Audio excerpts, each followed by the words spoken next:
తమిళనాడులో డిఎంకే తమిళ భాష గురించి, తమిళ సంస్కృతి గురించి చాలా బీరాలు పలుకుతూ ఉంటుంది, చాలా గొప్పలు చెప్తూ ఉంటుంది.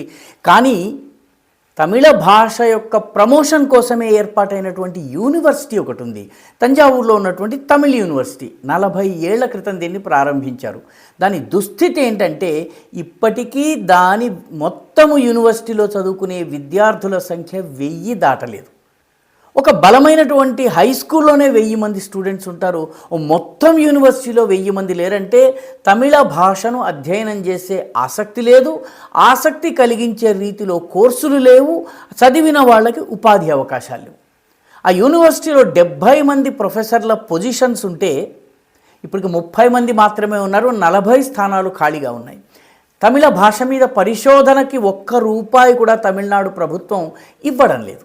అదేవిధంగా తమిళ భాషలో ఉన్నటువంటి ప్రాచీన తాళపత్ర గ్రంథాల సంరక్షణకి కూడా ఈ యూనివర్సిటీకి అది ప్రత్యేకమైన బాధ్యత. దానికి తమిళనాడు రాష్ట్ర ప్రభుత్వం ₹1 కూడా జారీ చేయలేదు. ఇది డిఎంకే యొక్క తమిళ ప్రేమ.